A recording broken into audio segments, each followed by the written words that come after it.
جی بالکل، میرے ساتھ اس وقت سینئر قانوندان اور سینئر سیاستدان چودھری اعتزاز احسن موجود ہے۔ ان سے موجودہ سیاسی صورتحال پر بات کرتے ہیں کہ اس وقت جو موجودہ سیاسی اور قانونی حالات ہیں وہ کس طرف جا رہے ہیں۔ اچھا سر، ایک تو بتا دیں کہ آپ نے اس وقت، پہلے تو ماضی میں ہم نے دیکھا کہ عمران خان کو اپنی پارٹی سے زیادہ سپورٹ کرتے تھے، اب ان کی پالیسیوں سے کچھ نالاں دکھائی دیتی ہیں، کیا وجہ ہے؟ میرا یہ موقف آج کا نہیں 50 سال سے ہے کہ سویلین سیاستدان کو سویلین سیاستدان سے رابطہ رکھنا چاہیے، چاہے وہ مخالفت کا ہو چاہے وہ مصالحت کا ہو۔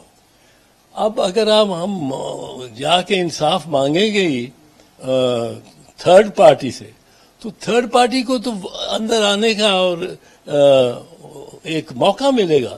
میرا یہ ماننا ہے کہ کسی کو اگر بیچ میں لانا ہے تو وہ آپ صدر کو کے عہدے کو دیکھیں، صدارت کا عہدہ۔ اچھا سر، آپ نے آصف علی زرداری سے انہیں مشورہ دیا ملنے کا، تو کیا نواز شریف سے ممکن نہیں ان کا ملنا، بات چیت کرنا؟ سویلین 3-4 کسی وجہ سے ایک آواز ہو جاتے ہیں تو تیسری طاقت جو ہے وہ پھر کچھ نہیں کر سکتی۔ ماضی میں ہم نے دیکھا کہ لانگ مارچ ہوتا ہے، آپ نواز شریف کے ساتھ ہوتے ہیں، اب اتنے مخالف کیوں اس کے؟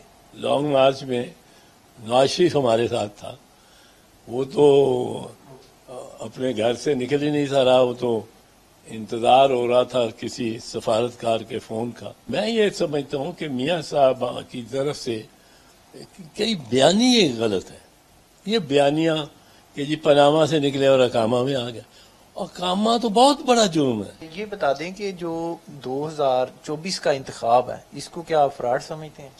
یہ دیکھو، ایک چیز میں بتاؤں، بڑا سمپل سا ہے، یہ تو اتنا بڑا فراڈ ہوا ہے اور دن دہاڑے ہوا ہے، یہ تو کوئی بے دھڑک انہوں نے فراڈ کیا۔